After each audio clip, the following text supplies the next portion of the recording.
Estamos gravando esta que é a quarta aula. Deixa eu ver aqui se eu estou certo. 1, 2, 3, 4.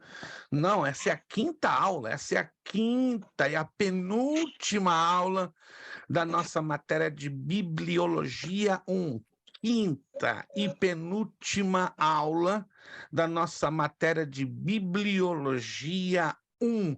Hoje é terça-feira, dia 9 de maio de 2023, né? Terça-feira, 9 de maio de 2023, curso básico em teologia, turma das terças-feiras. Deus abençoe a todos vocês que puderam, né? Porque eu sei que é um sacrifício estar aqui, né? Irmão Elton Ottoni, irmã Amanda, família Grijó Amaral, os Ramalhos, nossa irmã Bernadette ali no Brasil, irmã Ilana em New York, irmã Flávia Pitob, muito obrigado, Deus os abençoe. Então, na próxima aula, nós vamos ter a nossa hora feliz. Qual é a nossa hora feliz? Nossa provinha, né? Quando a gente chega no dia da prova, a gente fica numa alegria, numa animação. Parece que a gente vai comer pirulito, bolo, aquela coisa bonita, né? Que a gente parece que sente criança. Então, semana que vem, venham preparados, né? Fingindo que nós vamos estar numa festa de aniversário de criança, né? Comendo bolo, enfim, aquelas coisas que alegram o nosso coração, tá? Acredito que nós já corrigimos todo o questionário, ou deixamos alguma coisa a desejar. Já corrigimos tudo ou deixamos alguma coisa a desejar? Então, fechamos tudo hoje para ninguém ficar na mão, né? Porque a ideia não é deixar nenhum de vocês na mão. Página 11, por favor. Página 11 da nossa apostila. Pastor Anderson hoje reduziu um pouco o tamanho, né? Mas tá ali. Eu pensei que o Samuel assumiu o lugar do papai, mas não, né? O papai está ali na lateral, né? Gente, eu vou orar por vocês, Ramalhos, para Deus dar um telão daqueles bonitos, né? Que pega todo mundo assim em U. Temos uma família de alunos numa turma que tem um telão que pega assim, ó, toda a sala. Eu falei, que negócio é esse? É um negócio panorâmico, bonito, né? Acho que vocês vão ter um desse aí. Irmã Sabrina, esse mistério do som não funciona. O mistério do som não funciona, né? Mas era para ter mandado hoje pelo correio, né? Eu mandei as coisas da Maria Luísa, mas esqueci de mandar o microfone. Mas eu vou mandar esse microfone, não é promessa de político, não. Está aqui, ó, no cantinho aqui na mesa. Só Jesus na causa. Vamos lá. Página 11 da nossa apostila, lá em cima, no número 6, lá em cima. Sobre os livros históricos, né? Os livros históricos. Inclui o período em que os reis lideravam a Israel. O Reino Unido foram 120 anos. Saul governou 40 anos por volta de 1050, 1010 a.C. Davi governou por 40 anos por volta do período de 1010 a 970 a.C. E Salomão governou por 40 anos por volta do período de 970 a 930 a.C. Faltou alguém aí nessa história. Alguém está com o áudio aberto. Pode fazer a minha gentileza de fechá-lo? Senão eu fecho aqui do meu lado. Alguém está com áudio aberto. Ok, obrigado, muito obrigado. Nessa relação dos reis do Israel Unido, faltou alguém. Vamos ver se alguns de vocês se lembra. Quem faltou aí nessa lista? É proposital, né? No que eu digitei esse parágrafo, propositalmente eu deixei faltando alguém. Quem foi esse alguém? Isbosete. Isbosete, perfeito. Quantos anos ele reinou sobre Israel? 3 anos? Não. 2 aninhos. Segundo livro de Samuel, capítulo 2, verso 10. Da idade de 40 anos era Isbosete, filho de Saul, quando começou a reinar sobre Israel e reinou 2 anos. Foi um período bastante curto. Acreditamos, né? Eu pelo menos acredito que a maioria dos especialistas não mencionam Isbosete na lista dos reis do Israel Unido devido ao espaço de tempo muito curto 2 anos, porque não era normal um reinado de tão curta duração. Os reinados eram longos, né? Pelo menos de 7, 8, 10 anos para frente. E Esbocete, então, foi a exceção. 2 aninhos apenas. Número 7. Nos livros históricos também são incluídos os reinos divididos. O reino de Israel se decompôs em 2 reinos, depois da morte do rei Salomão, no ano de 931 a.C. O reino do sul, chamado Reino de Judá, e o reino do norte, também chamado Reino de Israel. Muita atenção aqui, por favor, porque esse é um detalhezinho que escapa muito à memória da grande maioria de nós evangélicos, de nós cristãos. O reino do sul, o reino de Judá, com capital em Jerusalém, era uma união de 2 tribos, a saber, Judá e Benjamim, cujo rei era Roboão, filho de Salomão. E o reino do norte, chamado Reino de Israel, com capital em Samaria, e o rei era Jeroboão, filho de Nabate. Tratava-se da união das demais tribos, a saber, Rubem, Simeão, Dan, Naftali, Gad, Asser, Issacar, Zebulon, Efraim e Manassés. Presta atenção. Aqui acabamos de mencionar a divisão das tribos segundo as partes da geografia, tanto a parte do Reino do Norte como da parte do Reino do Sul. A minha pergunta é: esta relação, esta discriminação das tribos está completa ou não?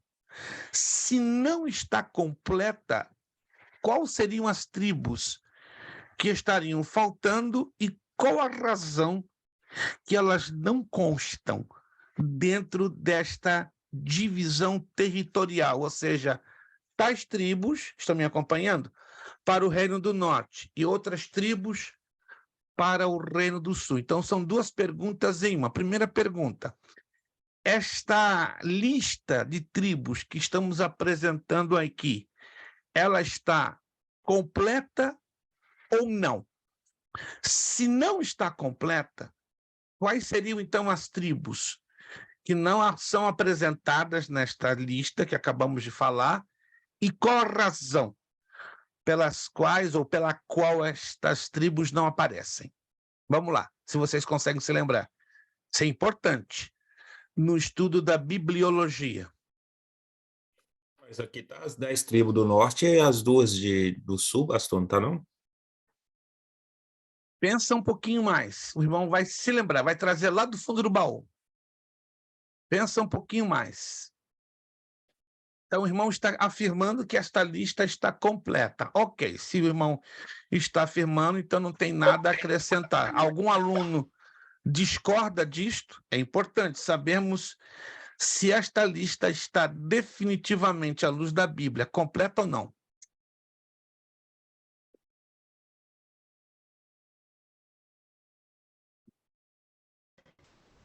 Não são 12, pastor? Tribos? Sim, mas eu vou repetir a pergunta, creio que não estão conseguindo pegar aonde eu quero chegar. Aqui acabei de mencionar as tribos, divididas em tribos ligadas ao Reino do Norte e divididas ligadas ao Reino do Sul. A minha pergunta é: esta apresentação dessas tribos, ela está correta ou não? Se não, está faltando alguma tribo? E se está faltando, qual a razão?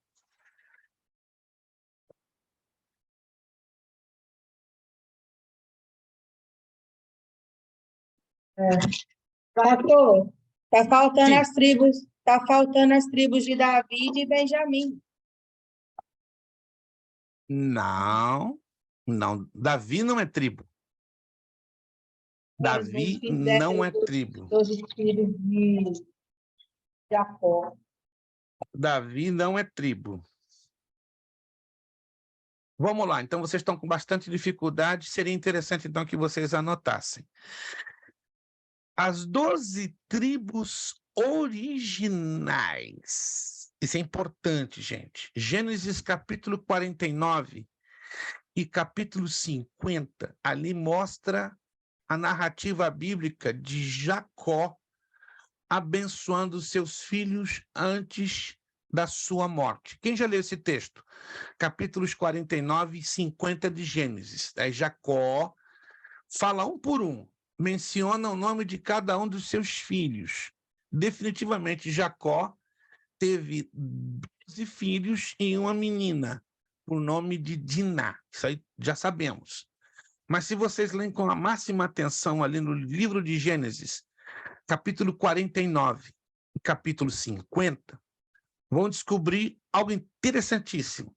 Primeiro, nas tribos originais estavam incluídos, preste atenção, José e Levi. Nas tribos originais, José e Levi. Na bênção que Deus está dando aos seus filhos, em Gênesis capítulos 49 e 50, antes da sua morte, o que acontece de incomum, de estranho? A mão direita de Jacó deveria tocar a cabeça do filho mais velho. Isso era um costume e era uma orientação do próprio Deus. Só que Jacó inverte. Coloca a mão direita em cima da cabeça do filho menor, do mais novo. Aí alguém repreende, pai, está errado.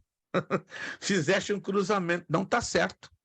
O menor será abençoado pelo maior.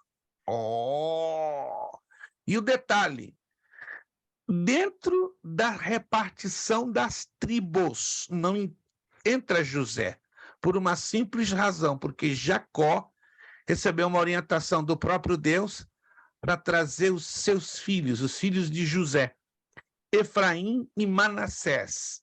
A partir daí, Efraim e Manassés se tornam tribos que substituem a José.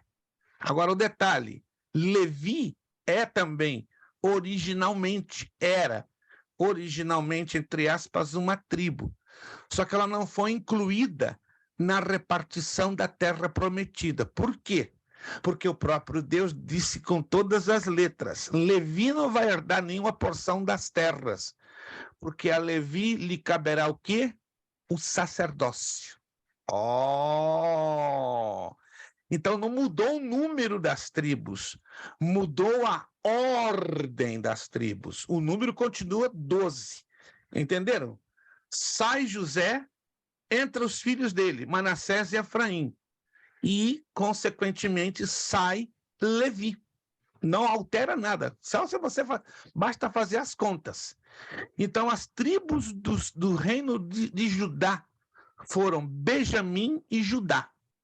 Então, o reino do sul, Benjamim e Judá. E o restante, 10 tribos, constituíram o reino do norte. Anotaram? Isso aí é muito importante, causa uma confusão terrível, mas originalmente os filhos de Jacó definitivamente foram 12. O detalhe é que, no caso de José, a bênção e da repartição da terra não fica diretamente sobre a pessoa de José, senão dos seus dois filhos. Dos seus dois filhos, Efraim e Manassés. E, consequentemente, Levi não assume nenhum direito na terra, porque cabe a ele o sacerdócio. Entenderam, gente? Entenderam? Isso é importante. Procura sempre ter isso em mente. Tanto que lá no livro do Apocalipse, olha que interessante, no livro do Apocalipse, tem 2 listas diferentes das 12 tribos. Dê uma olhadinha lá no livro do Apocalipse. Uma das listas é a lista original das 12 tribos. E a outra lista é da repartição da terra. Não sei se alguém já leu isso. Lá no livro do Apocalipse. No livro do Apocalipse aparecem 2 listas das tribos de Israel. Uma lista originalmente com os filhos de Jacó.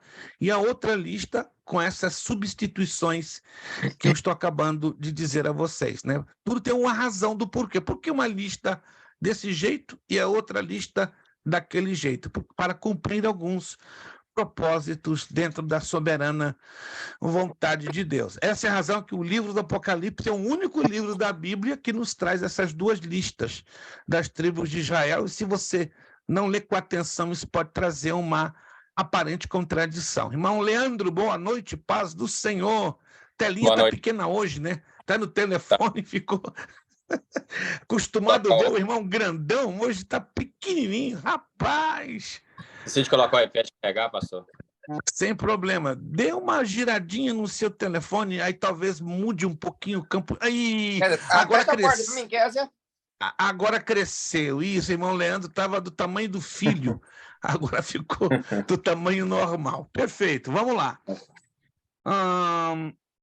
Lá no 673. Isso aqui é impressionantemente interessante, ó. Por que há divergências nas datas bíblicas? Os autores pesquisadores diferem nessas datas pelos seguintes fatores. Há dados importantes sobre Israel e a Bíblia nas seguintes fontes de pesquisa. Preste atenção. Quando estudamos a história da estruturação, a origem da Bíblia Sagrada, é muito importante entendermos que apenas não é a Bíblia a única fonte. Vou repetir. Muitos de nós nos baseamos unicamente e a Bíblia Sagrada é a única fonte que temos à disposição para entendermos a origem, a formação, como a Bíblia chegou até nós. Isto é uma ideia errada. É importante, sim, termos a Bíblia como a fonte principal, mas ela não é a única. Guardem isso aqui é importante, porque tem crentes que meteram na cabeça, não, a Bíblia é a única fonte que nos autoriza a reconhecer a formação da Bíblia, como ela foi estruturada, como ela chegou. Não, preste atenção, quais são as outras fontes, além da Bíblia Sagrada, que devemos considerar? O Talmud. O Talmud é uma... Tá lá, ó. Você está vendo ali? O número 5. Estão vendo aqui o número 5 pequenininho em cima da palavra Talmud? Quem está enxergando esse número 5? Eu não coloquei isso por adorno ou por enfeite, não. Isso é uma norma gramatical chamada apóstrofe, que é para chamar a sua atenção, para dar uma olhada lá embaixo no rodapé. Vai lá no rodapé da apostila. Aí você procura o número 5. Lá no rodapé. Se você não viu ainda, ó, vai aqui no rodapé da apostila e você vai entender o porquê dos númerozinhos pequenininhos, porque eles aparecem aqui dando as devidas explicações. Então, número 5, o que é o Talmud? É uma coletânea de livros sagrados dos judeus, um registro das discussões rabínicas que pertencem à lei, ética, costumes e história do judaísmo, né? Muitos se perguntam, quem é o Talmud? Quem é o Talmud? Então aqui já estamos explicando a vocês do que se trata o Talmud. Depois as obras de Flávio Joséfo. Quem já ouviu falar de Flávio Joséfo? Alguém já ouviu falar? Isso, alguns de vocês, outros nunca ouviram falar de Flávio Joséfo. Aí está lá no Flávio Joséfo o número 6. Aí você vai lá embaixo no rodapé número 6. Flávio Joséfo é um judeu do 1º século, era cristã, oriundo de uma linhagem importante de sacerdotes e reis de Israel. Após se tornar um cidadão romano, como Tito Flávio Joséfo, foi um dos mais importantes historiadores e apologistas judaico-romano, descendente.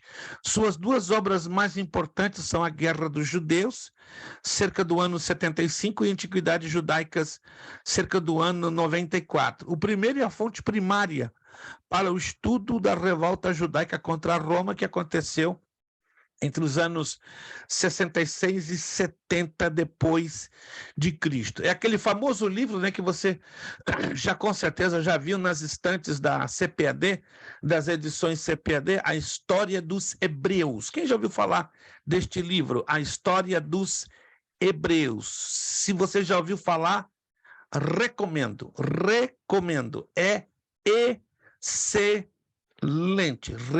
recomendo. Na medida do possível, procure ter um exemplar na sua estante. Aliás, para a glória do nosso Deus, no ano de 1991, tive o privilégio de participar da equipe de 8 pastores, comigo sendo 9, que ajudamos a traduzir do latim e do grego koiné, os manuscritos originais de Flávio Josefo para a língua portuguesa, né? Foi um trabalho desafiador, foi um privilégio, né, que Deus nos concedeu, e esta obra, então, foi trabalhada por 9 pastores, sendo eu um deles, para a glória do Senhor, depois de 2 anos. Então, saiu a tradução de A História dos Hebreus. Naquela época, a CBAD publicou em 3 volumes diferentes, né? Eu apareço com um grupo de 8 pastores no volume 3, mas agora está em um único volume, ou seja, as edições CPAD ganharam os direitos autorais da História dos Hebreus em língua portuguesa. Então, se você puder ter esta obra de literatura, você não vai se arrepender, você vai ficar impactado, porque Flávio Josefo confirma, como historiador, 80% de grande parte dos fatos do Antigo e também do Novo Testamento. Continuando, tradição judaica, aí você vai lá, tá aí o número 7, aí você vai lá embaixo no número 7. Ou cultura judaica, é o nome dado ao conjunto de tradições passadas de geração a geração pelo judaísmo, oriundas dos tratos religiosos, do local em que a comunidade judaica foi radicada e da era em que a comunidade judaica viveu. Tem um som no fundo, por favor, meus irmãos, nos ajude a manter o seu áudio fechado. Alguém está acidentalmente...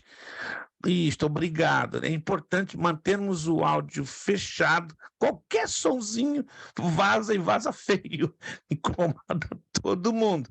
Na hora de participar, fácil, só gesticular, avisar que está abrindo o áudio, ou você participe, fale, mas imediatamente feche o áudio, porque é muito sensível, né? A única pessoa que tem que manter o áudio aberto somente eu, porque eu estou fechado dentro do meu escritório, e aqui ninguém tem acesso no momento da nossa aula. Perfeito, continuamos. Nos livros apócrifos, aí está lá o número 8. Aí lá embaixo, o número 8. Os livros apócrifos do Antigo Testamento são 7, a saber, Tobias, Judite, a sabedoria de Salomão, Eclesiástico, Baruque e a carta de Jeremias, os 2 livros a Macabeus, mas os trechos acrescentados ao livro de Esther e de Daniel, os quais foram inseridos na Bíblia Católica Romana. Aí, para você entender que a Bíblia não apenas tem fonte em si própria, mas em todas estas que acabamos de mencionar. E, às vezes, continuando aqui no segundo parágrafo, há dados com datas diferentes ou sem datas em alguma dessas fontes de pesquisas, e os pesquisadores julgam que fonte seria melhor. Nisto consiste a divergência nas datas bíblicas. Mas isso não é motivo para descrença na palavra de Deus. Pelo contrário, motivo para crer nela ainda mais. Isso denota que a Bíblia Sagrada é a palavra de Deus, e o homem não tem controle absoluto sobre as Sagradas Escrituras. O homem consegue formar em tudo. Exemplo, em medicina, em engenharia, direito, astronomia, até mesmo em teologia. Mas em Bíblia, ninguém se forma. Isso é uma ideia equivocada, uma ideia errada. Não, eu estou me formando em Bíblia. Não existe isso. Podemos nos formar no estudo da Bíblia, ou seja, na teologia, mas nos formarmos em Bíblia, impossível, porque a Bíblia não é apenas um livro, é a essência viva do próprio Deus. Esse fator é mais uma evidência de que a Bíblia Sagrada é realmente a palavra de Deus e que quer estar acima do entendimento pleno humano. Aí temos a outra divisão da Bíblia, livros poéticos. São 5 os livros poéticos na Bíblia Sagrada. Vamos estudá-los separadamente quando entrarmos, né? Quem de vocês se animar a prosseguir no médio em teologia, nós vamos ter uma matéria lá no médio em teologia só dedicada a livros poéticos. Muito lindo, muito profundo. Vocês que vão partir conosco lá para o MED vão ficar impactados da profundidade do estudo sobre os livros poéticos. Mas, enquanto isso, vamos ter uma leve noção, um pouquinho apenas, uma palhinha. Quem são esses livros poéticos? Jó, Salmos, Provérbios, Eclesiastes e Cântico dos Cânticos, também chamado de cantares. Preste atenção, tem Bíblias que vai estar apresentando Cântico dos Cânticos. Tem outras Bíblias que vão apresentar cantares ou cantos de Salomão. Então, tem 3 formas de você identificar este livro: Cânticos, Cantares ou Cânticos de Salomão. Esses livros foram escritos em parte dos períodos paralelos com os livros históricos, ou seja, os livros históricos e os livros poéticos, na linha da história, foram produzidos lado a lado na mesma linha do tempo, ou bem próximos de si. Livro de Jó. Segundo o que nós colocamos aqui, ele é desconhecido. Ou seja, eu vou trabalhar com várias hipóteses de autorias, podendo ser o próprio Jó. Então, há uma possibilidade que o livro de Jó tenha sido o próprio Jó, o seu autor. Outros atribuem esta autoria a Moisés. Eu fico com Moisés, pelas evidências históricas internas. A autoria deste livro, 2000. Aí as datas se divergem.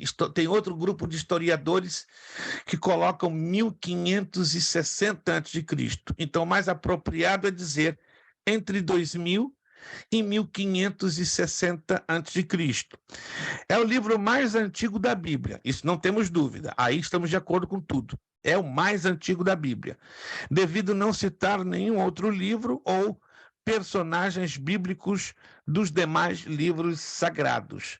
E o tema: por que sofre o justo? Se você é um justo, homem, mulher, servo de Deus, está passando por prova, por luta, você com certeza tem feito aquela perguntinha, né? Por que eu estou sofrendo tanto, Senhor? Estou fazendo tudo direitinho, né? Estou te servindo, estou seguindo os teus conselhos e parece que está tudo dando errado. Mas é assim mesmo. Quanto mais eu quero estar no centro da vontade de Deus, mais eu vou ter problemas, mais eu vou sofrer. Mas o que nos conforta é que temos a graça de Cristo e as misericórdias do nosso Deus. Obrigado, irmã Sabrina. Irmã Sabrina não dorme no ponto. Quem dorme no ponto é tartaruga, já viram? Tartaruga, quando para no ponto, ela dorme no ponto. Mas a irmã Sabrina, ó, já postou ali, ó, a história dos hebreus, lá no Amazon. Se você não conhece, vai lá. Meu Deus. Olha, irmã Sabrina, tá barato o negócio aqui? Baixou. Estava mais de $100. Está $80. Isso aqui é uma riqueza, gente. Quem não tem esse livro e pode adquiri-lo é uma riqueza histórica. Ele estava a mais de $100 até 2 meses atrás, se não me engano, $155 no Amazon. E agora está a $80. Não estou ganhando nada em fazer propaganda, mas o preço está simplesmente estupendo. Eu sei que no Brasil está bem mais acessível, creio que está em torno de R$170, R$200, certo? Mas aqui nós estamos trabalhando em dólares, então, para Estados Unidos, esse valor está excelente. Vamos lá. Salmos. Entendo que eu vou dizer a vocês, isso aqui é importantíssimo também, tá? Dentro da teologia, nós estamos estudando teologia. Então, na teologia, as linguagens, elas são diferenciadas, são codificadas. Vou explicar a vocês um segredinho que a teologia ensina sobre o livro dos Salmos. É normal, muito normal, não se sinta envergonhado ou constrangido dentro do que eu vou lhe dizer, porque com certeza alguns de vocês, se não todos vocês, já passaram por esta situação. Inclusive eu. Durante muitos anos passei por essa situação. No princípio fiquei um pouquinho constrangido, mas depois, na medida que nós vamos aprendendo, claro, o constrangimento cai por terra. E Deus, como diz a Escritura, não leva em consideração o tempo que vivemos na ignorância e no desconhecimento. A maioria dos crentes, quando faz menção do livro dos Salmos, sabe como eles dizem? Olha só, Salmos, capítulo 24, versículo 4. A maioria faz desse jeito, mas essa forma é errada. Por que ela é errada? Porque de todos os livros da Bíblia, o livro dos Salmos é um livro de cânticos. É um livro de poesia hebraica. Ser um livro de cânticos e um livro de poesia hebraica, o formato do uso de identificar as partes do livro é bem diferente em relação aos outros livros da Bíblia. Se eu digo Isaías capítulo 53, versículo 4, corretíssimo. Ou profeta Isaías, capítulo 53, versículo 4. Geralmente a teologia motiva você usar a expressão profeta. São 17. Alô, alguém tá ligado aqui comigo? São 17 os profetas. A Estela tá ligada. Estela, estou desconfiado que Estela vai entrar na próxima matéria. Estou desconfiadíssima, irmã Sabrina. E se isso acontecer, me avisa, porque eu vou ter que ter uma cartinha de vocês dois aí autorizando a Estela a estudar. Estou percebendo que o espírito da Angelina está descendo sobre a Estela. Estou percebendo, mas vamos lá. Lembre-se que os profetas são 17. 5 profetas maiores.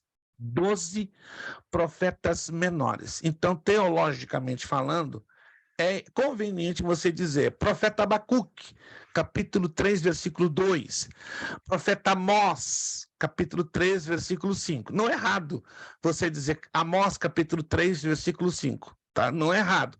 Mas se você coloca na frente profeta, fica melhor teologicamente falando. Já no livro dos Salmos, como é um livro de cânticos, é um inário, então você deve considerar cada salmo de forma separada e isolada, ao invés de dizer salmos, no plural, capítulo 24, versículo 3, o correto seria, ou é, na teologia, salmo. Preste atenção, singular, salmo 24. Ou Salmo número 24. E ao invés de dizer versículo 3, você vai dizer verso 3. Vou repetir. Salmo sempre no singular. Salmo 24 ou Salmo número 24. E nunca diga versículo, senão verso, porque tem diferença entre você dizer versículo e verso. Porque o verso está ligado a cântico. E o versículo, a parte separada da narrativa do texto. Porque lembre-se que o livro dos Salmos é um inário, e não um simples livro da Bíblia. Considerado um livro da Bíblia, por causa do conjunto. Compreendem? Do conjunto. Mas ele, na sua essência, é um livro poético e é um inário. Por ser um livro poético e por ser um inário, o tratamento de darmos menção ao livro dos Salmos ele é bem diferente comparado aos demais livros da Bíblia. Compreendido, gente? Compreendido? Importante. Tá? Outra característica do livro dos Salmos, já que estamos falando dos poéticos, é o Salmo 119. Vamos lá, quem de vocês pode me dizer quantos versículos? Isso é fácil, pode até abrir a Bíblia e me dizer quantos versículos contém o Salmo 119. Vamos lá, qualquer um de vocês pode me abrir o áudio e responder a pergunta. Quantos? 176 versos. 176 versos. Versos, não versículos. Versos, ok. Mas se você pegar agora a sua Bíblia e começar a folhear o Salmo 119, tem uma característica única, chamativa dentro dele. Só tem algo parecido no livro de Lamentações, de Jeremias. Abra lá sua Bíblia no Salmo 119 e começa a devagarinho folhear ele e você vai encontrar essa característica. Vamos ver se alguns de vocês vão perceber, tem algo bem diferente dentro deste livro poético. Tem uma situação que não é normal neste livro, só tem algo parecido no livro de Lamentações de Jeremias. Vamos lá, Seria se vários vocês autores? conseguem enxergar. Como? Seria vários autores? Não apenas, mas na configuração. A característica diferenciada da Abissai é na configuração. Como é que este livro... As letras ele do é alfabeto hebraico. Isto, irmão irmão Elton hoje acordou tomando óleo de oliva de extra virgem. Bebeu hoje um tanque com força. O livro dos Salmos é o único livro da Bíblia que ele é dividido exatamente dentro das letras do alfabeto hebraico. Preste atenção, pegue lá sua Bíblia. Cada grupo de 8 versículos, isso é importante, por favor, isso aqui é importante demais. Cada grupo de 8 versículos, algumas Bíblias colocam as letras do alfabeto hebraico. Algumas somente mencionam o nome da letra. Outras Bíblias fazem um pouco melhor. Mencionam o nome da letra, não é? E reproduzem o desenho da letra, porque o alfabeto hebraico é diferente. Alguém está vendo aí? Essa minha Bíblia que eu estou usando aqui, ela é muito simples. Então, ela é toda corrida. Então, ela não me dá as divisões, mas eu já tenho elas de memória. Quem de vocês tem uma Bíblia que separa a cada 8 versículos? Isso, irmã Ilana tem, irmão Elton tem, não sei, irmã Amanda, Estela, estou dizendo que a Estela está entrando hoje como aluna nova, eu não estou sabendo de nada, mas é normal. Está ali, irmão Leandro, perfeito, irmão. Irmão Leandro arrebentou. Irmão Leandro está mostrando, não, irmão Leandro, se irmão Leandro não tem esse material, gente, eu vou ter que me demitir, né, irmão? Irmão Leandro, pena que o irmão Leandro está tão longe, gente. Se o irmão Leandro estivesse aqui pertinho, né, como os Ramalho, eu estava tomando café a cada 2 fins de semana com ele, mas deixa quieto. Quando ele menos esperar, estou chegando lá na ilha. Vamos lá. Cada 8 versículos, cada 8 versículos do livro dos Salmos é uma letra do alfabeto hebraico. Do verso 1 ao verso 8 é o Aleph. Você ouve a letra escrita ou a pronúncia da letra e o desenho da letra. Estão vendo aí? Ou aparece o nome, ou o nome e o desenho da letra. Depois do 9 ao 16, o Bet, Dalet, Gimel, Re, e assim por diante. E são 22 as letras do alfabeto hebraico. É matemática. Então, são 22 conjuntos de 8. Então, 22 vezes 8, 176. Isso chama-se salmo acróstico. O que é um salmo acróstico? É que você encontra uma mensagem quando lida de forma verticalizada. Olha só, quando você coloca todo o alfabeto hebraico verticalizado, como fosse no nosso alfabeto latino, A, B, C, D, E, F, G, H, I, J, papá, mas quando você pega o alfabeto hebraico e coloca ele verticalizado, você vai encontrar uma mensagem codificada. Eu ainda vou mostrar para vocês numa outra aula, não de bibliologia, mas de uma outra matéria, vocês vão ficar impressionados. Jesus Cristo, Messias, Filho de Deus, Salvador, Redentor de Israel. Impressionante.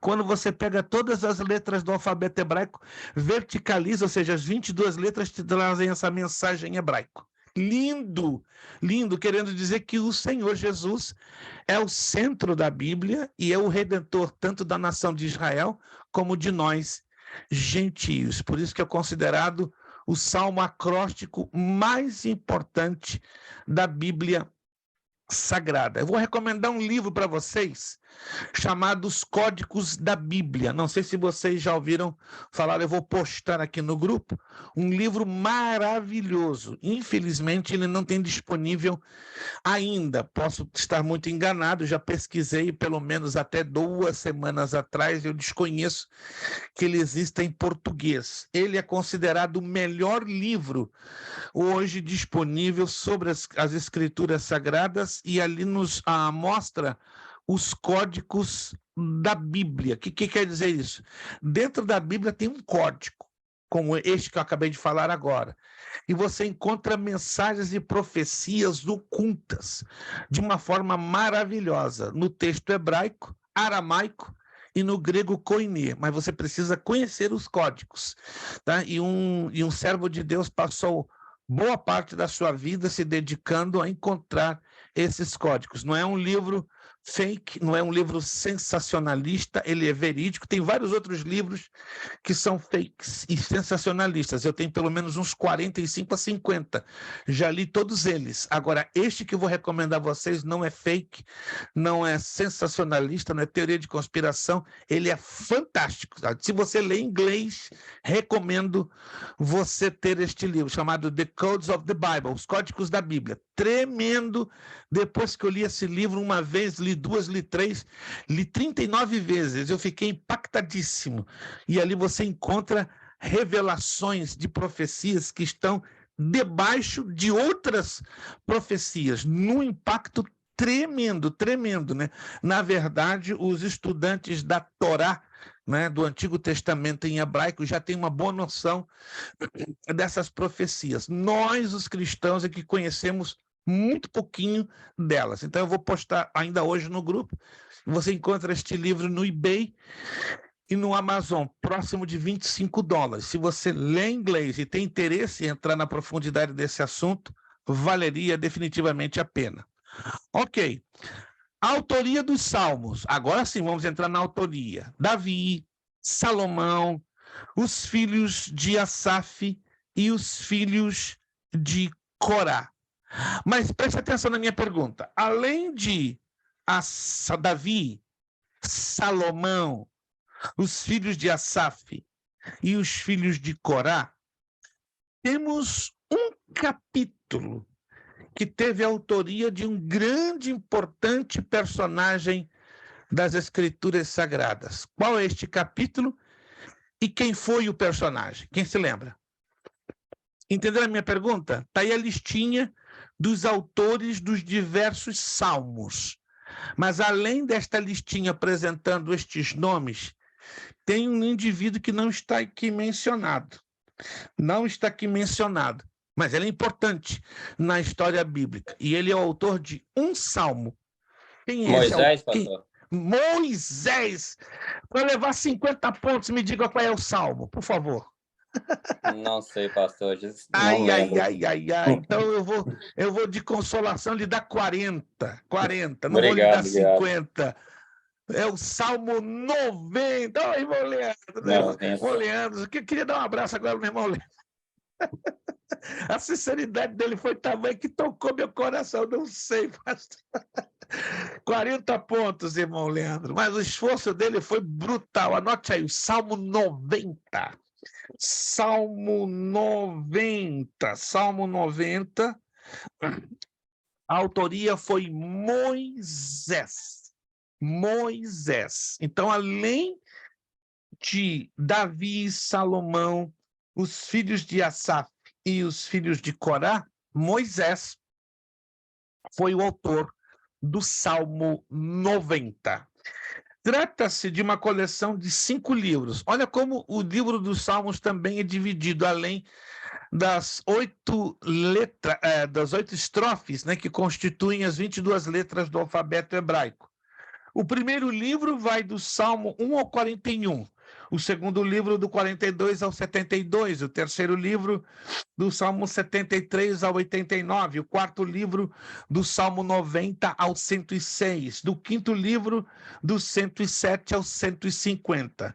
São inários, salmos e poesias do povo israelita. Então está bem discriminado, está bem então colocado, correto? Para nós não termos uma gota de dúvida. Curiosidades do livro dos Salmos. Já falamos, agora há pouco só estamos então fazendo um repeteco, para você não se esquecer.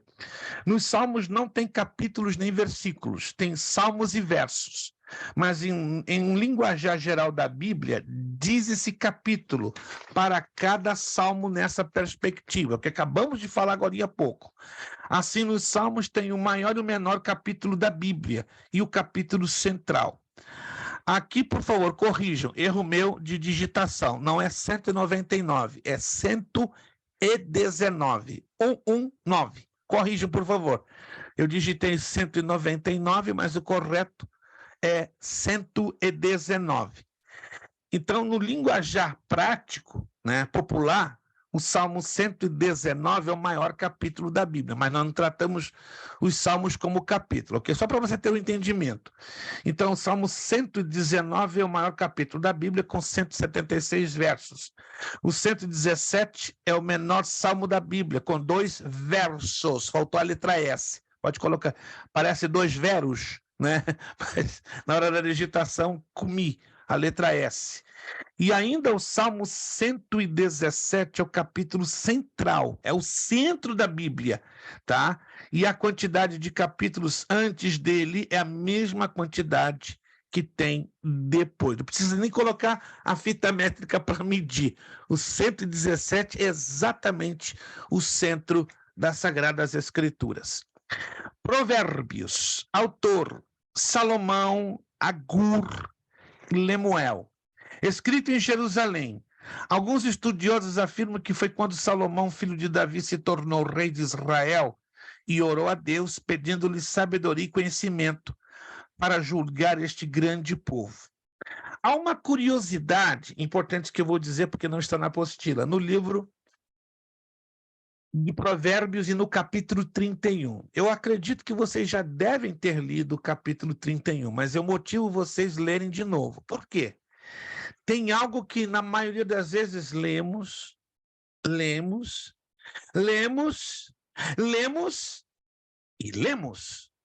mas não percebemos o que exatamente está no capítulo 31 do livro de Provérbios. Eu vou dizer algo que vai deixar alguns de vocês chocados. O capítulo 31 de Provérbios, ele exalta a importância do chamado e do ministério das mulheres. Inclusive, se você ler com a máxima atenção, tem 4 versículos que nos ensinam algo que nós, latinos, homens, não aceitamos e nunca aceitaríamos. Por quê? Porque faz parte da cultura judaica. Na cultura judaica, se vocês não sabem, isso funciona até hoje. Até hoje. Alô, irmãs? Vocês vão se alegrar agora que eu vou dizer a vocês. Na cultura judaica, o homem é o sustentador, trabalha, derrama o suor do seu rosto, leva o dinheiro para casa. Mas o homem não administra o dinheiro. Quem administra é a mulher. Oh, isso é cultura. O camarada ganha o chequinho dele na sexta-feira. Eu participei disso entre várias famílias de judeus aqui nos Estados Unidos e na Europa. Chega o chequinho do mês ou da semana, reúne numa mesa redonda com a mulher e os filhos, faz uma oração, apresenta a Deus o chequinho da semana ou do mês e coloca na mão da mulher. O que, pastor? Aqui em casa isso aqui não funciona, não. Eu sei, a cultura é cultura. É uma das razões, não é a única, do porquê os judeus askenazitas, os judeus religiosos, os ortodoxos, são tremendamente prósperos, além da bênção que Deus trouxe a Abraão, ali em Gênesis capítulo 12. É porque a mulher administra cada centavinho. Não, pastor, na minha casa não funciona assim, não. Eu não estou criando uma polêmica. Isso é uma cultura. Para nós latinos, isso é complicado, estranho. Pode, talvez, não funcionar, dependendo da maturidade que haja entre o casal. Eu não estou aqui querendo ser polêmico, mas é impressionante como a mulher judaica, ela pega o dinheiro e pum, está ali em Provérbios capítulo 31. Deixa eu ler então alguns trechos para vocês entenderem melhor. Vamos lá em Provérbios capítulo 31. Provérbios capítulo 31.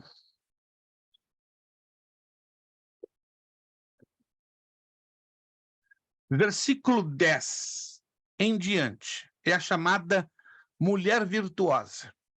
Mulher virtuosa, quem a achará? O seu valor muito excede o de finas joias. O coração do seu marido confia nela e não haverá falta de ganho. Ela lhe faz bem e não mal todos os dias da sua vida. Preste atenção aqui a partir do versículo 13. Muita atenção, por favor. Busca lã e linho e de bom grado trabalha com as mãos. Olha aqui a mulher trabalhando com força. Não, tem tudo bem, pastor. Minha mulher também rala. Limpa 10 casas por dia. Faz o que eu não posso fazer. Mas calma, olha o que diz o versículo 11. O coração do seu marido confia nela e não haverá falta de ganho. Isso quer dizer, o coração do marido crê no seu poder administrativo. Agora vai ficar melhor. Versículo 12. Ela lhe faz bem e não mal em todos os dias da sua vida. 14. É como um navio mercante. De longe traz o seu pão. É ainda noite e já se levanta e dá mantimento à sua casa e a tarefa às suas servas. Verso 16. Preste atenção. Olha a capacidade administrativa das mulheres. Examina uma propriedade. Aqui não está se referindo ao marido, está se referindo à mulher. E adquire-a. Planta uma vinha. É a mulher que está plantando a vinha. Uau! Com as rendas do seu trabalho. Cinge os lombos de força e fortalece os braços. 18. Ela percebe que o seu ganho é bom. A sua lâmpada não se apaga de noite, ou seja, ela trabalha altas horas. 19, estende as mãos ao fuso, mãos que pegam na roca. Verso 20, abre a mão ao aflito e ainda estende ao necessitado, e assim por diante. Mas entenda isso, irmãos, não é que as famílias cristãs sejam obrigadas a entrarem no mesmo ritmo. Eu sei que é difícil, é algo cultural, é algo de família, mas entre os judeus é totalmente normal. Totalmente. Não chegam a 4% as famílias cristãs que usam este hábito, mas não conseguem muito por uma questão unicamente cultural. Quem pode adaptar a esta cultura, ok, mas não é um problema, não é uma obrigatoriedade, não é um mandamento. Só estou fazendo uma menção disto, né, que entre os judeus funciona, e curiosamente até bem demais, mas entre outros povos e outras nações, não. É uma questão, repito, cultural. Nem tudo que é de uma cultura é obrigatório a funcionar dentro de outra cultura. Eclesiastes. Vamos a Eclesiastes. Provérbios, somente para deixar mais ajustado, alguns estudiosos afirmam que foi quando Salomão, filho de Davi, se tornou rei de Israel e orou a Deus pedindo-lhe sabedoria e conhecimento para julgar este grande povo, né? A ocasião que foi escrito o livro de Provérbios. Eclesiastes, sem dúvida nenhuma, foi escrito unicamente por Salomão e em Jerusalém, e a data aproximada de 935 a.C. Cântico dos Cânticos, escritor também foi Salomão, e o lugar da escrita em Jerusalém, próximo a 960 a.C. Poesia não é sinônimo de rima, olha que interessante. Agora, rima é sinônimo de poesia. O que caracteriza uma poesia é a expressão de sentimentos, como no caso das poesias israelenses, ou seja, a poesia judaica ou hebraica não contém rimas, ela é muito comum da poesia nossa latina. Agora, muito cuidado, preste atenção. na leitura do livro de Cântico dos Cânticos, porque esse livro ele é muito cheio de figuras de linguagem, muito cheio de alegorias, muito cheio de representações simbólicas. E pode dar problema se você pegar uma representação simbólica ali e fizer uma aplicação hoje. Quer um exemplo?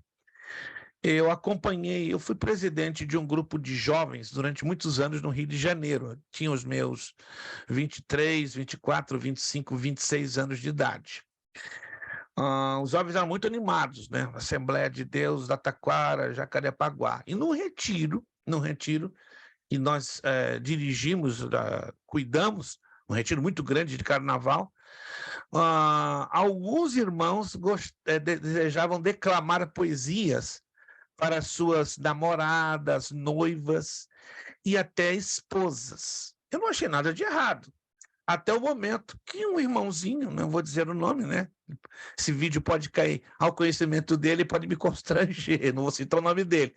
Ele é um pouquinho mais novo do que eu, hoje ele teria uns 55 anos, talvez, né? Eu tenho 63 para 64, hoje talvez ele teria uns 55 anos. Apaixonadíssimo por sua noiva, né? Estavam para se casar em 2 meses. E ele, assim, com o coração apaixonado, pensa aquele camarada queimando em paixão. Oh, minha amada, te comparo a tua beleza às éguas de Faraó. A menina mudou a cara. A menina cearense, arretada, me chamando de égua. Isso aqui é melhor do que eu, cabra. Se eu sou égua, você é jumento. O negócio aí ficou feio. Se tu me chama de égua, até um jumento pai d'égua. Ei, o negócio ficou feio. Calma, deixa eu explicar. Quem me explicar? Tá me insultando, tá me humilhando. Irmãos, ele não soube explicar. Ele achou bonito pegar uma menção do livro de Cantares e comparar a noiva dele com as éguas de Faraó. Tá me acompanhando? Quem tá me acompanhando, gente? Na nossa cultura, eu usar esta frase ou essa comparação, ela soa ofensiva. Confere? Concorda comigo?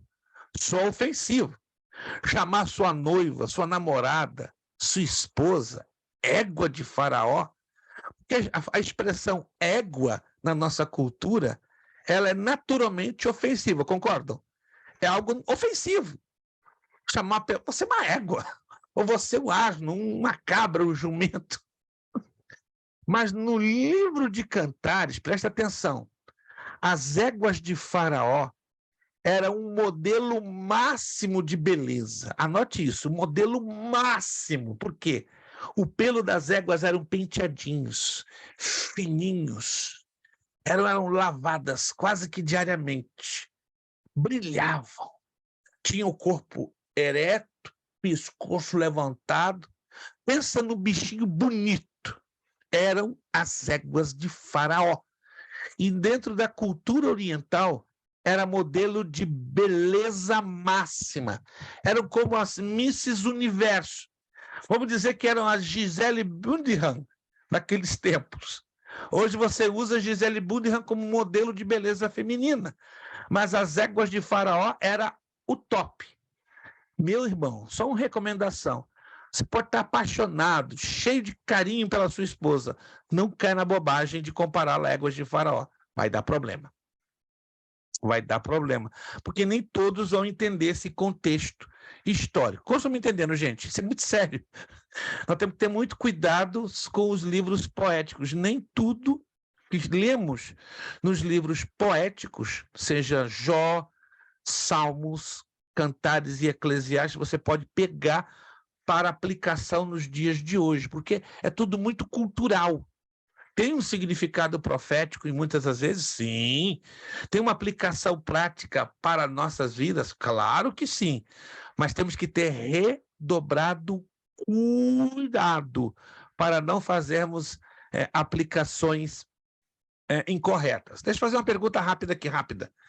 Alguns de vocês têm alguma dúvida sobre algum trecho difícil que até agora você quebra a cabeça dentro dos livros poéticos, tirando as éguas de Faraó, colocando de lado as éguas de Faraó, porque dentro dos livros poéticos tem expressões difíceis, muito difíceis para a nossa compreensão. Alguém aqui tem alguma em mente, uma expressão que você está ali lendo nos livros poéticos, Jó, Provérbios, Salmos, Cantares e Eclesiastes, que não consegue entender nada? É como um negócio parou, bloqueou. Ou todos vocês compreendem as abordagens?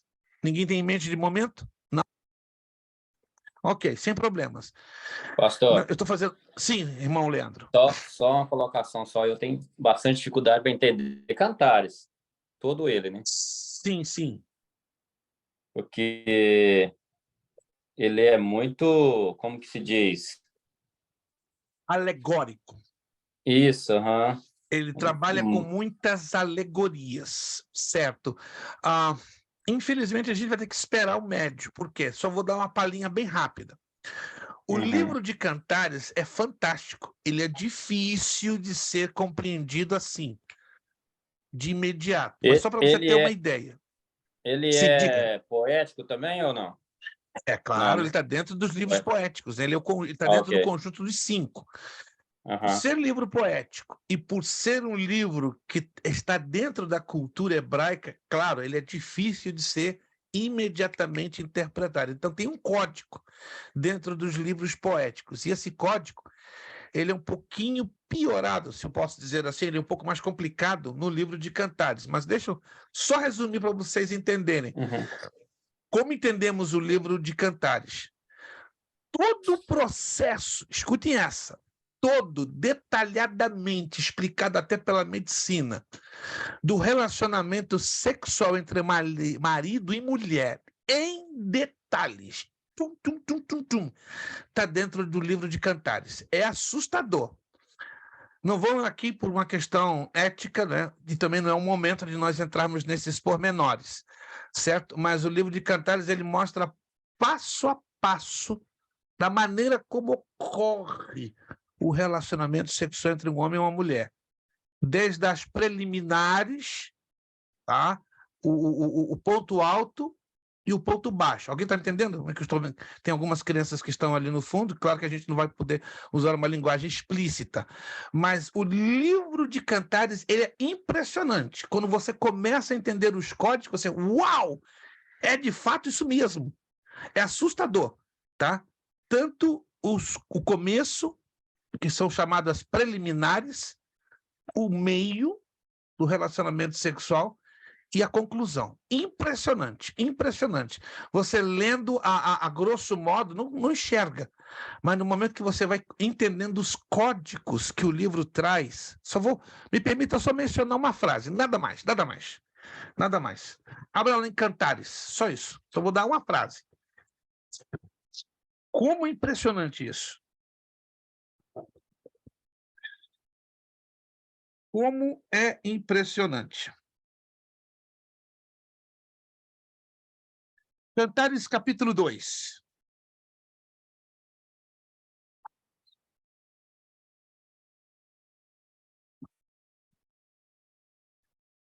Eu sou a rosa de Saron, o lírio dos vales. Aqui é um código. Aí tá. O livro de Cantares, ele é difícil por quê? Porque ele tem muitos códigos e ele tem, em alguns momentos, uma visão profético-messiânica apontando para Jesus e a igreja. Em outro momento, ele está apontando para quem? Para o relacionamento sexual entre o marido e a mulher. E aqui está se fazendo de maneira revezada, ou seja, alternada. Aqui no versículo 1, eu sou a rosa de Saron. Durante muitos anos tem sido ensinado, até mesmo nas igrejas, que a rosa de Saron é quem? Jesus, não é verdade? Mas a rosa de Saron é a igreja. É a igreja. Quando você estuda todo o grosso do capítulo 2, você descobre que não é Jesus. Mas na igreja se ensina até nos hinos da harpa cristã, Jesus, a rosa de Saron. Espera aí, tem um negócio errado.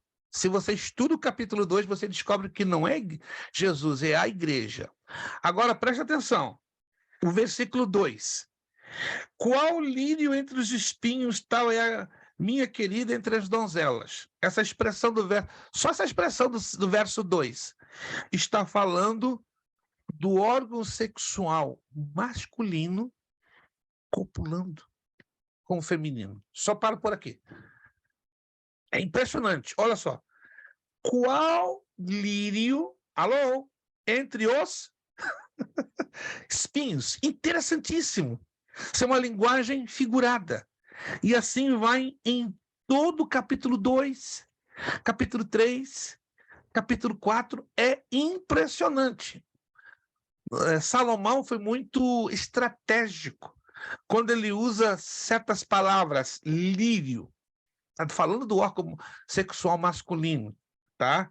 Espinhos, está falando do órgão sexual feminino, e assim vai. Impressionante, impressionante, porque é altamente poético, se encaixa dentro do entendimento da poesia hebraica. Na nossa poesia, ou no nosso entendimento, a gente traduz como lírio, literalmente, como espinho, literalmente. Alguém está me entendendo um pouquinho? Alguém está me entendendo?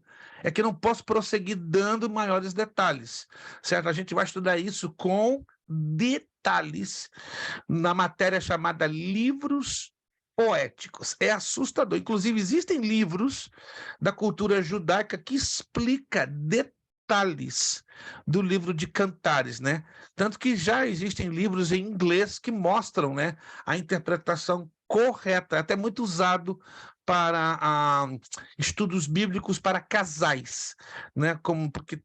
Para ajudar aconselhamento de casais com conflitos de relacionamento, né? Casais que têm conflitos de relacionamento, o livro de Cantares é muitíssimo usado, né, para fazer terapia em casais que existem traumas no relacionamento sexual e coisas desta natureza. Bastante interessante, mas eu não posso entrar em maiores detalhes. Vamos lá. Alguma pergunta, alguma dúvida para a gente avançar para os livros proféticos? Não, nenhuma dúvida, nenhuma pergunta? Vamos lá, então. Livros proféticos. São 17 unidades, divididos em 2 grupos, a saber, 5 chamados de profetas maiores e 12 chamados de profetas menores. Todos eles têm a mesma autoridade. O que define maior e menor é o período do ministério do profeta e seu grau de influência entre o povo. Os 5 profetas maiores são Isaías, Jeremias, Lamentações, Ezequiel e Daniel. Os 12 profetas menores são Oséias, Joel, Amós, Obadias, Jonas, Miqueias, Naum, Abacuque, Sofonias, Ageu, Zacarias e Malaquias. Importante. Vamos lá. Perfeito, irmã. Nossa irmã Sabrina fez uma ressalva aqui importante, né? Uma das questões de escatologia foi sobre onde no livro de Cantares era relacionado com as bodas do Cordeiro. Perfeito, irmã Sabrina, capítulo 2. Parabéns, a senhora acertou na mosca. Não teve... Fica tranquila que eu já estarei liberando breve as notas de escatologia. Vocês saíram muito bem, tá? Uma boa parte de vocês, 75%, ó, se saíram maravilha no questionário de escatologia. Eu estava bem preocupado, mas estou terminando, né? Está dando trabalhinho para corrigir pergunta por pergunta, mas estou feliz. Estou feliz que 75% da turma, ó, está saindo muito bem. Vocês, olha, estudaram com força, com garra, não é? Aquele questionário de escatologia que deu para suar. Mas eu parabenizo. Vocês, graças a Deus, foram bastante bem, né?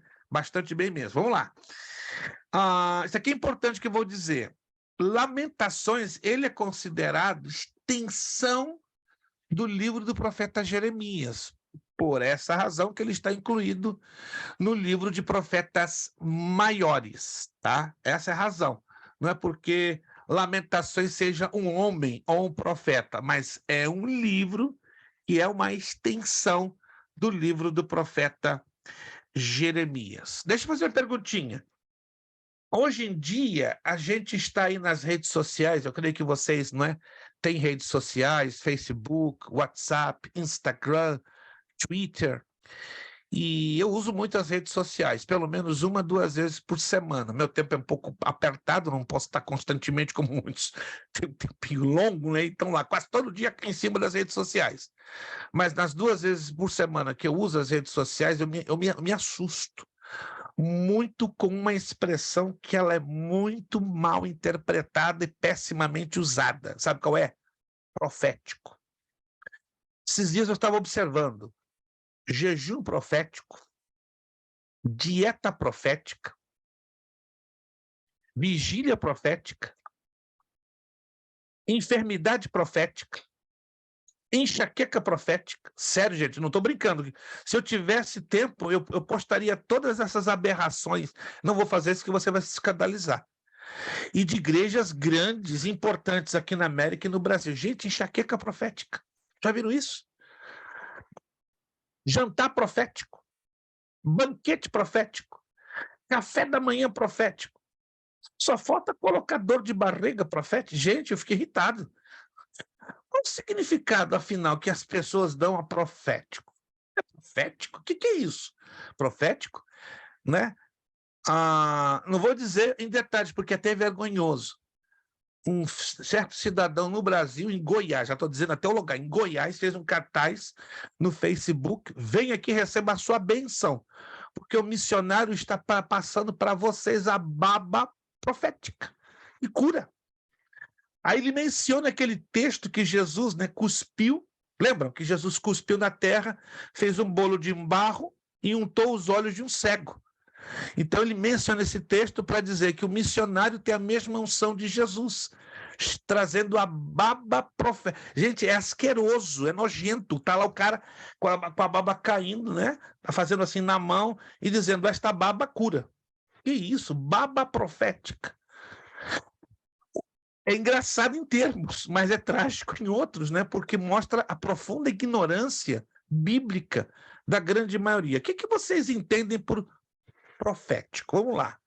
Porque eu penso que essas pessoas que estão aí fazendo esses comerciais, essas propagandas, eu creio que elas não entendem biblicamente o sentido da palavra profético. Eu quero ouvir 3 de vocês.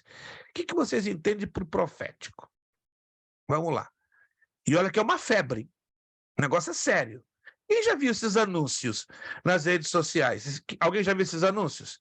Mas é tanto profético que você coloca a mão na cabeça: meu Deus, peraí, tem uma coisa errada na minha vida. A minha vida tem que ser profética, porque tudo é profético. Café da manhã é profético, jantar profético, não é? Merenda profética. O que você entende biblicamente por profético? Vamos lá, vamos procurar resolver isso. Ih, Estela está lá, está lá. Está querendo participar. Alguém se anima a abrir o áudio e dar a sua compreensão. Não se preocupe que você venha a errar. Qual é a sua compreensão sobre a expressão profético? A profecia, né? E o que é profecia? Está baseado na Bíblia, que o profeta fala. Somente isso? Não teria alguns outros importantes detalhes? É o que prevê o futuro. Prever o futuro. Ok. Vamos segurar essa colocação da nossa irmã Ilana. A irmã Bernadette não está errada. Mas vamos ampliar um pouco o conceito de profecia. Prestem bastante atenção. Não está na apostila, mas seria interessante vocês colocarem escrito em algum cantinho ou da apostila ou do seu caderninho de notas. O conceito de profecia, ele não é o mesmo em toda a Bíblia. Preste atenção. O conceito de profecia não é o mesmo em toda a Bíblia. Pelo menos na Bíblia nós temos 3 conceitos diferentes de profecia. Quer anotar esses 3 conceitos? É importante. Pelo fato que muitos não compreendem ou não sabem esses 3 conceitos de profecia, se faz uma salada. Escutem, uma salada terrível. Vamos conhecer o primeiro conceito da palavra profecia. Repita, a irmã Ilana não está de nada errado, ela só mencionou um dos 3 conceitos de profecia. Primeiro conceito de profecia está onde? Provérbios, capítulo 29, versículo 18. Provérbios, capítulo 29, versículo 18. Quem encontrar pode abrir o áudio e ler para mim em voz alta, por favor. Em 10 minutos vamos começar a corrigir os exercícios. Provérbios, capítulo 29, verso 18. Onde não há profecia, o povo se corrompe. Mas o que guarda a lei, esse é bem-aventurado. Perfeito, irmão Gil. Vamos segurar esse texto aqui agora por um momentinho. Não havendo profecia, o povo se corrompe, mas o que guarda a lei, esse é feliz. Esse é o primeiro conceito na Bíblia de profecia. Que conceito é esse? Revelação da palavra escrita da parte de Deus. Esse é o primeiro conceito de profecia que encontramos na Bíblia. Revelação da palavra escrita de Deus. Exatamente o mesmo conceito que encontramos na segunda carta de Pedro, capítulo 1, versículos 20 e 21. Peço que você abra, por favor, segunda carta de Pedro, capítulo 1, versos 20 e 21. É o mesmo conceito, só que ele é apresentado em Provérbios 29, 18, no Antigo Testamento, e confirmado lá na segunda carta de Pedro, capítulo 1, versos 20 e 21. Me acompanhe lá em Pedro, segunda de Pedro 1, 20 e 21. Sabendo primeiramente isto, que nenhuma profecia da Escritura, está sendo claro, da Escritura, provém de particular elucidação. Tem uma tradução que diz particular interpretação. Versículo 21, porque nunca jamais qualquer profecia, ou seja, qualquer revelação escrita, foi dada por vontade humana. Entretanto, homens santos falaram da parte de Deus, movidos pelo Espírito Santo. Anotou? Primeiro conceito bíblico de profecia: palavra revelada, escrita da parte de Deus. Então, os 66 livros da Bíblia Sagrada, nesse contexto, é a profecia. É a profecia. Todos estão me entendendo? Então, todos os 66 livros, seus 1.189 capítulos, seus 31.173 versículos, são definitivamente esta profecia, ou seja, a palavra revelada, escrita da parte de Deus. Segundo conceito de profecia na Bíblia: ministério que Deus deu a seus santos homens para revelar os oráculos de Deus, apresentando-lhes o futuro. Ministério dado aos seus santos homens para revelar ao povo os oráculos, ou os caminhos de Deus e o seu futuro, o futuro para os povos. Esse era o ministério que Deus confiou aos profetas de Israel, a Elias, Eliseu, Isaías, Jeremias. Então, eles recebiam de Deus uma revelação. Essa revelação era para guiar o povo e mostrar ao povo que o futuro. É o que a irmã Ilana falou, perfeito. Agora nós temos o terceiro conceito de profecia, que dá um nó cego, e está na primeira carta aos Coríntios, capítulo 14. Terceiro conceito bíblico de profecia. Capítulo 14, primeira carta aos Coríntios, verso 3. Mas o que profetiza, fala aos homens, edificando exortando e consolando. Opa, opa, opa. Então é o seguinte, esse terceiro conceito de profecia se refere exatamente a quê? A resposta: ao dom de profecia exercitado nos dias de hoje. Peraí, pastor, agora complicou. Peraí. Então, qual é o dom que opera naquela pessoa que recebe da parte de Deus uma mensagem que aponta o passado da pessoa, o presente da pessoa E o e futuro? o futuro da pessoa? Isso não é o dom de profecia? Não. Esse não é o dom de profecia. Esse é o dom chamado palavra de ciência ou palavra de conhecimento. Opa. Então agora complicou. Não. Palavra de ciência. O problema é que não complicou. O problema é que as pessoas misturam. Porque quando Deus, me acompanhe, quando Deus usa uma pessoa para trazer uma mensagem para alguém, como eu já fui alvo de várias mensagens, eu acredito que também, quantas pessoas já receberam palavras proféticas? Isto. Aí mostra o seu passado, seu presente e o seu futuro. Confere? Uhum. Mas aí não é o dom de profecia. É o dom palavra de ciência e palavra de conhecimento. Mas aonde entra a profecia no meio aí? Ela está combinada com outro dom. Que é o dom de profecia. Mas qual é a função bíblica do dom de profecia hoje, Novo Testamento? Está aqui, ó. Está aqui. Edificar, exortar e consolar.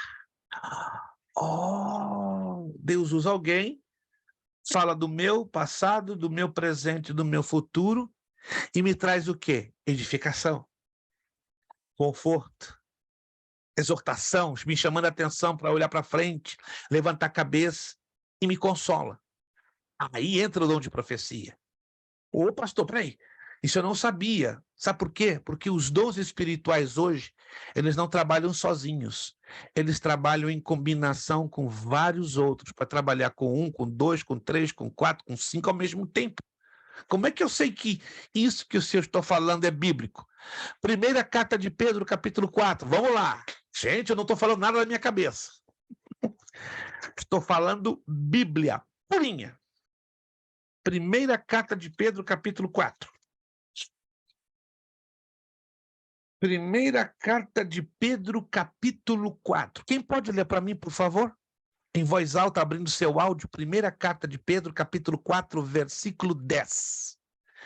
Primeira carta de Pedro, capítulo 4, versículo 10. Qualquer um, por favor. Cada um administre aos outros o dom como recebeu, como bons despenseiros da multiforme graça de Deus.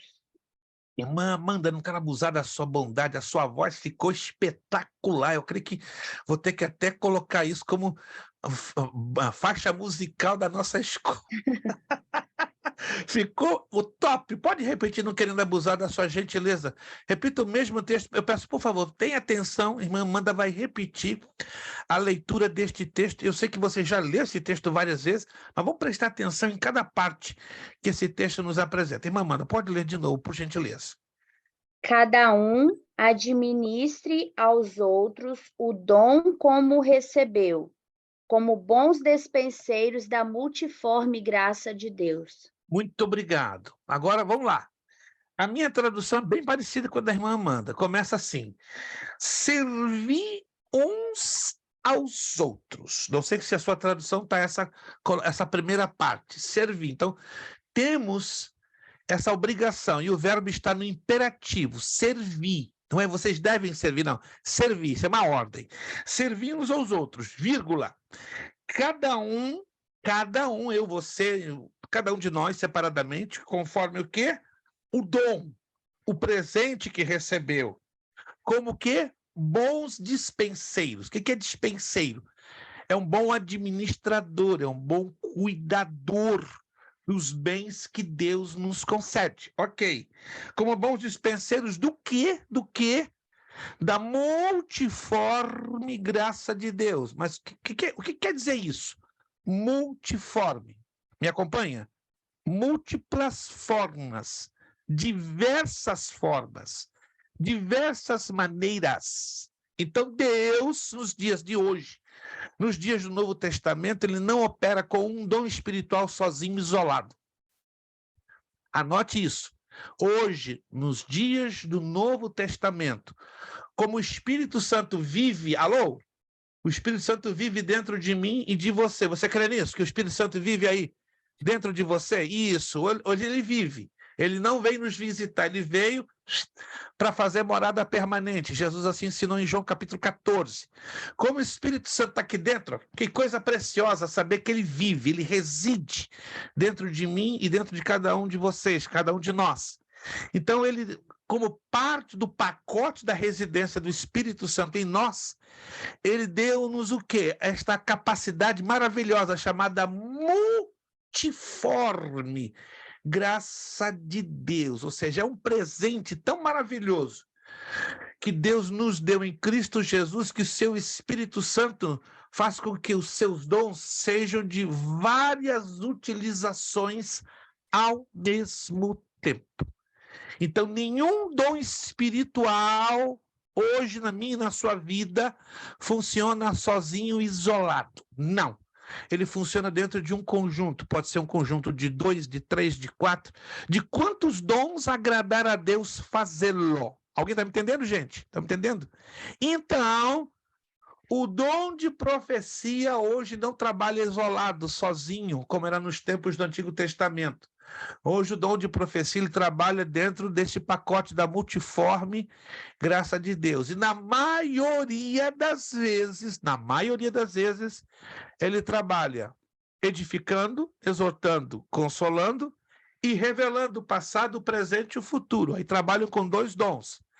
Há casos que a pessoa tem o dom de profecia que edifica, consola e exorta, a palavra de ciência que revela o passado, o presente e o futuro, e as línguas estranhas, que é o dom de línguas, e de quebra a interpretação. Eita!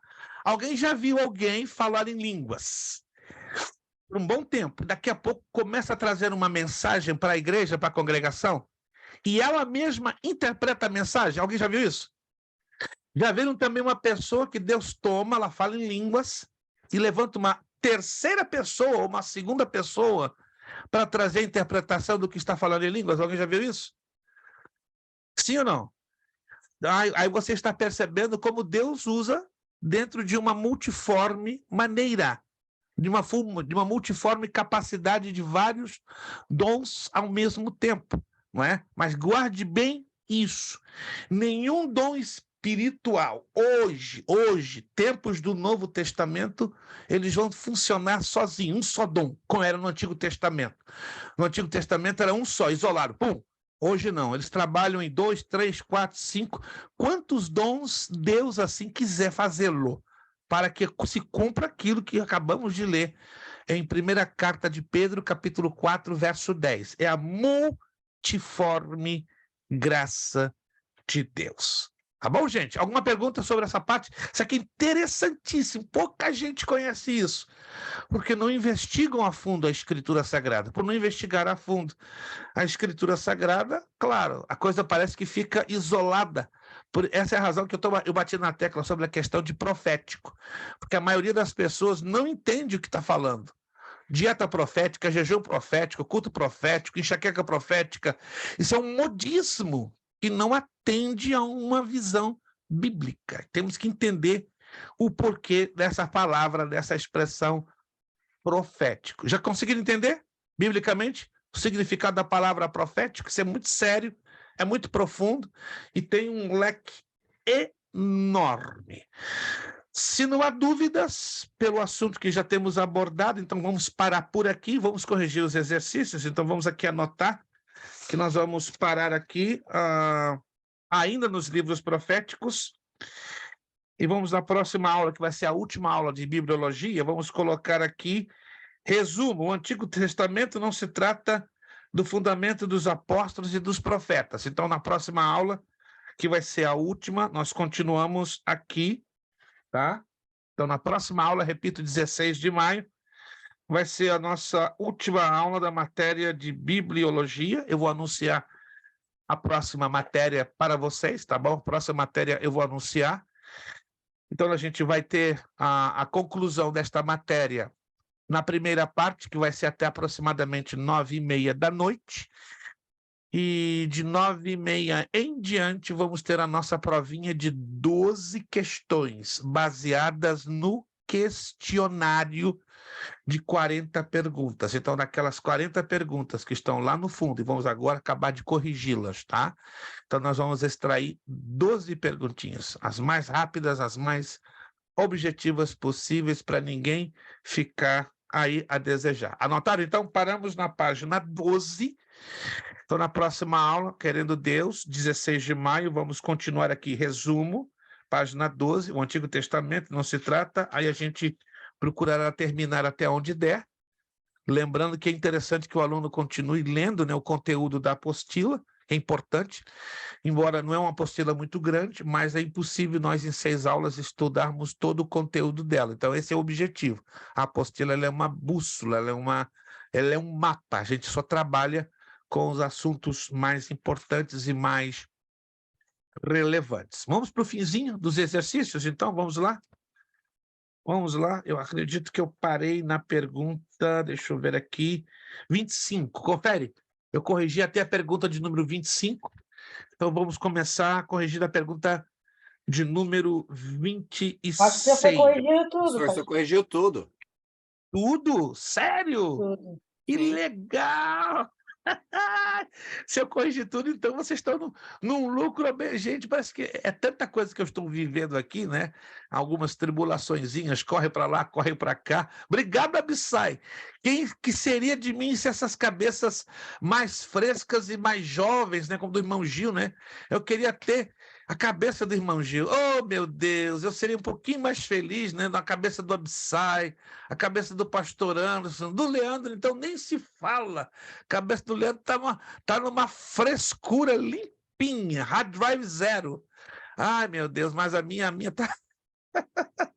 Mas amém, gente. Se corrigimos tudo, perfeito. Estamos, então, na bênção. Então, minha recomendação. Vamos, então, estudem as 40 questões, lembrando que eu vou tirar 12, unicamente 12, para a nossa provinha, se Deus quiser, na próxima aula. Então, vamos concluir por aqui, né? Terminamos, então, bem no horário, porque a nossa intenção não é passar das 10 horas, né? São agora 9h54. Alguma dúvida, alguma pergunta ligado ao que nós estudamos no dia de hoje? Faça agora a sua pergunta ou fique caladinho até a próxima aula. Ficou tudo bem esclarecido? Alguma colocação? Dúvida? Faça agora, por favor, fique bem à vontade. Não? Maravilha, maravilha. Vamos, então, agradecer ao Senhor. Quero agradecer primeiramente a vocês, né? Se esforçaram muito para estar aqui. Obrigado, irmã Amanda, irmão Gil, irmã Rubiane, a família Ramalho. Obrigado, Deus os abençoe. O convite está de pé, né? Deixei para vocês aquele convite, dia 30 de maio, né? Mas é aquilo que o pastor Anderson falou. Se é para vir, caso Deus permita que vocês venham, não venham sozinhos, não. Tragam o biscoito de polvilho. Por favor.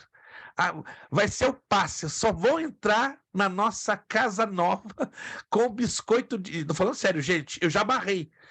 Já me fizeram promessa de biscoito de polvilho lá em Boston, onde nós morávamos, e uma família foi e esqueceu o biscoito de polvilho. Eu vou fazer biscoito de polvilho, pão de queijo, aí você tira nós da prova.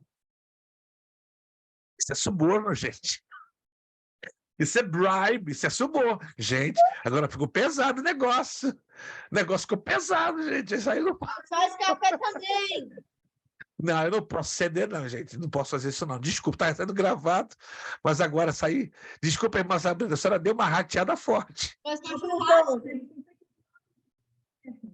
E aí, apagou o vídeo. Ela falou, não entendi nada. Vamos lá, gente. Fala, Angelina. Fala, Angelina. Não consegui entender. A senhora está um pouco distante do seu... Ela falou que se quiser, ela faz até muqueca. Não, a moqueca vamos deixar para outra ocasião, né? Mas a senha...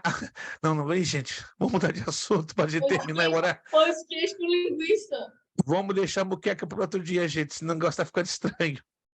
Tá, o pão de queijo e o biscoito de polvilho é a senha, tá? Se forem vir, só vão entrar com esses dois das mãos, um ou outro. Se os dois, melhor, né? Senão fica complicado. Tá bom, gente? Obrigado, Deus abençoe a todos vocês. Vamos pedir nosso irmão Leandro Bonjour, ali da Ilha de Martas Vinhas. Nosso irmão Leandro vai estar abrindo o áudio dele e agradecendo a Deus por esta aula. Muito obrigado, gente. Muito obrigado pelas orações, né, que vocês fizeram em nosso favor, né? Deus nos abriu a porta para alugarmos uma casa aqui na cidade de Orlando, né? Foi muito difícil demais, mas Deus fez um milagre e depois disso ficou também difícil para conseguir a mudança. E Deus, por sua bondade e misericórdia, no dia de ontem usou importantes vidas, né? Que são importantes nas nossas vidas, e Deus fechou, né, a bênção, né, abrindo a porta da mudança, que até na mudança, na última hora, deu tudo para trás, mas Deus, para a glória do seu santo nome, usou umas vidas de grande preciosidade para as nossas vidas, e estamos aqui agradecidos a Deus, porque Deus faz a sua obra completa. Assim que obrigado pelas suas orações, né? Alguém gostaria de apresentar uma causa difícil ao Senhor nosso Deus para terminarmos aqui agora, porque o irmão Leandro vai estar orando também pelas causas difíceis ou impossíveis. Alguém tem alguma causa difícil aí, ou impossível? Tem? Ninguém tem causa difícil? Somente eu que tinha. Eita! Pastor Anderson está falando alguma coisa, mas o som não está chegando. Vamos lá, pastor Orar pelo Anderson. governador daqui da Flórida, que quer tirar os imigrantes daqui. Isto, muito importante, pastor. Obrigado pela lembrança. Não sei se vocês estão sabendo, o governador DeSantis, vamos fazer essa oração, isso é sério, gente. O governador DeSantis, não sei se vocês estão sabendo, está com a intenção de retirar todos os imigrantes da Flórida. Inclusive, ele vai assinar um decreto que, eu não sei exatamente se vai ser agora, a partir de 1º de junho ou 1º de julho, nenhum imigrante indocumentado vai poder alugar nada. Absolutamente nada. O negócio aqui vai ficar estreito. Então, eu considerei que eu e minha família conseguimos alugar esta casa por uma ação de Deus, um milagre, não tem explicação. Tá bom? Você então está orando pelo governador da Flórida, senhor DeSantis, que Deus tenha misericórdia, né? Dos milhões de indocumentados, inclusive servos de Deus que estão aqui lutando para trabalhar, viver e servir a Ele. Vamos apresentar então as causas difíceis e as causas impossíveis, para que Deus possa entrar com a sua poderosa mão e trazer vitória no maravilhoso nome de Jesus. Irmão Leandro Bonjour, então, estará apresentando estas necessidades e também agradecendo a aula de hoje. Obrigado a todos. Deus os abençoe, irmão Leandro, orando. Amém, irmãos, oramos. Senhor, meu Deus e meu Pai, te agradeço, Sim, Pai, por tudo que o Senhor tem nos ensinado até agora, Pai. Aleluia. Estamos aqui, Senhor, reunidos na Tua presença, Senhor, e somos Glórias a gratos ti, ao Senhor por tudo, Pai. Obrigado, Senhor, pela disposição do Teu servo, Pai, por estar aqui Muito nos obrigado, ensinando, Senhor, nos abrindo a Tua palavra.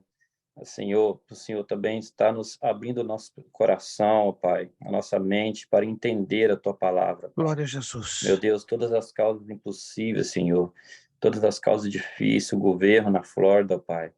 Estende a Tua mão, Senhor, seja conosco, Deus. Senhor, que somos, ó Pai, imigrantes nesse país. Senhor, seja conosco, ó Pai, nos ajude. Continue, Senhor, nos abençoando, dando-nos força, Senhor, ânimo, para buscar, ó Pai, entender um pouco mais a Tua palavra, Senhor, que nós não venhamos desanimar. Seja, Senhor, na vida de cada um, de cada irmão aqui presente, Senhor, e sobre a vida do Teu servo, pastor, Pai. Continua abençoando ele, dando saúde, disposição, Senhor, e alegria, Pai, para nos ensinar a Tua palavra. É o que eu lhe peço, Senhor, eu lhe agradeço em nome de Jesus, Pai. Amém. Amém. Não vai embora sem pronunciar o nosso lema. Seriedade. Seriedade. Compromisso. Disciplina. Seriedade. Seriedade. Compromisso. Compromisso. Disciplina. Compromisso. Seriedade. Disciplina. Compromisso. Compromisso. Disciplina. Disciplina. É necessário que ele cresça. Compromisso. É necessário que ele cresça. E que eu Disciplina. diminua. E eu diminua. É necessário que ele cresça. É É necessário. necessário que ele cresça. E que eu diminua. E que eu diminua. É necessário que ele cresça. É É necessário necessário que ele cresça. E que eu diminua. E que ele diminua. Mas a Deus damos o quê? A honra, A honra, a a glória glória e o poder. Muito obrigado, Deus os abençoe. Ótimo final de terça-feira, abençoada semana. E eu Bom diminua. descanso, Deus os abençoe. Obrigado, irmã Flávia, irmão Abissai, que hoje ficaram no invisível, mas estiveram aqui conosco também. Muito obrigado, Deus os abençoe rique e poderosamente, em nome de Jesus. Próxima terça, 16, estamos aqui. Muito obrigado. A paz do Senhor a todos. Bom descanso.